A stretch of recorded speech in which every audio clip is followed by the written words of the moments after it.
गुरु जी, कई दिनों से आपको मैं देख रहा हूँ। अब यहाँ पे साधना कर रहे किसी व्यक्ति विशेष के लिए। क्या मैं जान सकता हूँ उसको क्या दिक्कत आ रही है?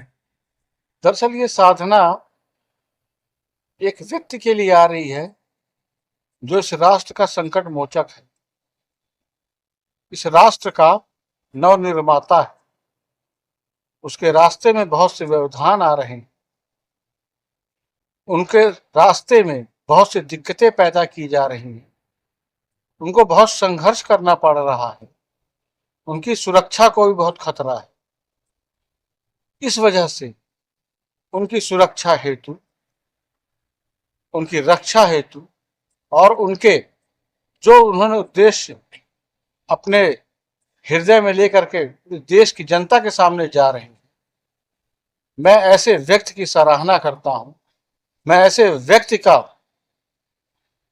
को प्रोत्साहन देना चाहता हूं कि वो नित्य ऐसे कार्य करें, राष्ट्र को उससे लाभ हो, देश की जनता को उससे लाभ प्राप्त हो और राष्ट्र का नवनिर्माण हो। चाहता हूं वो व्यक्ति आने वाले समय में देश पे अपना शासन स्थापित करे। अब तक जितनी भी बुराइयां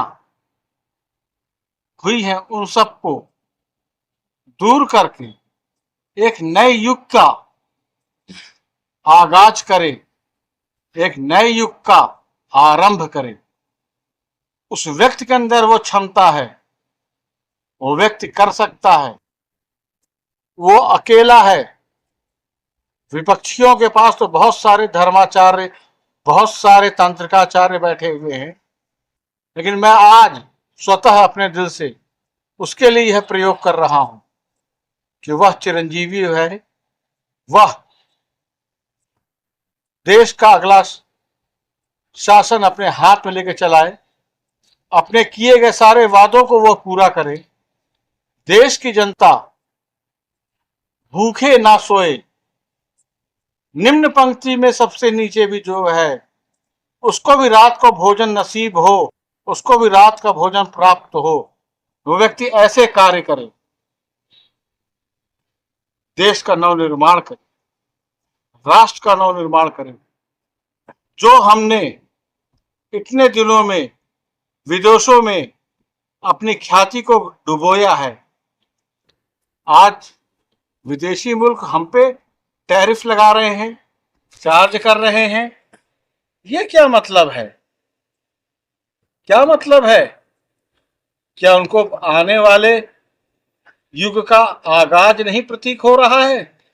उनको आने वाले युग का आगाज का एहसास नहीं हो रहा है कि ये दौर जो है वो खत्म होने वाला है और जो नया युग आने वाला है उसमें तुम्हारी सबकी हस्तियां समाप्त हो जाएंगी। भारत को तुमको ध्यान देना ही होगा। भारत के आगे तुम सभी राष्ट्रों को झुकना ही होगा। भारत के आगे गरीबी को भी झुकना होगा।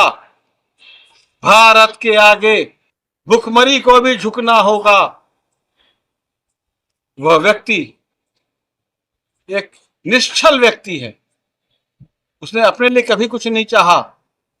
अगर उसने चाहा होता तो आज उसके पास साम्राज्य होता, लेकिन वो संघर्ष कर रहा है, अकेला चल रहा है।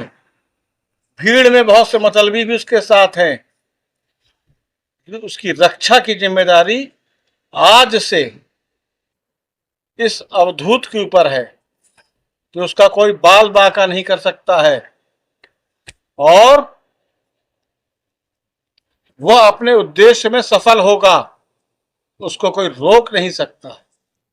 गुरु जी, क्या आप उसका नाम बता सकते हैं? वो कौन है? गोपनीय था यह प्रश्न एक समय, लेकिन अब सार्वजनिक करना पड़ेगा। उसकी वजह यह है कि देश को, इस राष्ट्र को, युवाओं को, बेसहारों को, अबलाओं को, महिलाओं को, वृद्धों को, सबको उसकी जरूरत है और वह नाम है देश का विपक्ष का नेता राहुल गांधी। ठीक है, मैं जानता हूं कि राजीव गांधी जी के बाद से उस घर में कुल परंपरा का नाश हो चुका है। धर्म से वो लोग कोसों दूर हो चुके हैं, लेकिन मैं तब भी ये चाहूंगा कि वो अपने दादी का मार्ग, जो कि बाबा देवरहा बाबा के पास गई थी और उन्होंने पंजा निशान दिया था, पंजा निशान ऐसे नहीं मिला था। इमरजेंसी के बाद जब इंदिरा जी जब देवरहा बाबा के पास गई थी तो उन्होंने आशीर्वाद मांगा था कि मेरा चुनाव चिन्ह क्या हो, तो उन्होंने हाथ का इशारा किया था पंजा, तो पंजा चुनाव का चिन्ह हुआ। खुद इंदिरा जी आनंदमयी माता की अनन्य भक्त थी। राजीव गांधी जी खुद उन्होंने जैसे राम मंदिर का ताला खुलवाया, चंद्रा स्वामी जैसे महान साधक के साथ रहे। आज उस कुल के अंदर में धर्म का लुप्त हो चुका है। मैं चाहता हूं कि आज से उस घर के अंदर में पुनः धर्म स्थापित हो, और इस उद्देश्य से मैं जानता हूं कि इस जो मैंने अभिमंत्रित किया हुआ है रुद्राक्ष, यह रुद्राक्ष 10 महाविद्याओं माई तारा के लक्ष्य मंत्रों से अभिमंत्रित है। और माई तारा के बारे में तो दुनिया जानती है कि वह जिसको देने पे आती है उसको सर्वस्व दे देती है, और जिससे छीनने पे आती है उसका सर्वस्व होम कर देती है। इस चिता के समान चिता जल रही है, इसलिए माई तारा का सिद्ध यंत्र है ये, सिद्ध मंत्र से अभिमंत्रित किया हूं रुद्राक्ष को।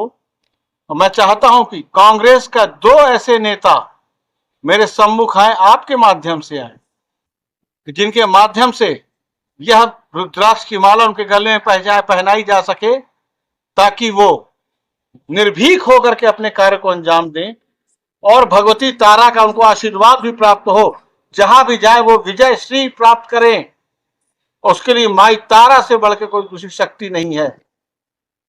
माई तारा का वो ध्यान करें, अपने कुल का ध्यान करें। वो उनका कुल पहले कुलीन था, बीच में ठीक है थोड़ा सा विमुख हो गए, लेकिन मैं चाहता हूं कि वे फिर से धर्म मार्ग में आए और इस माला को धारण करें।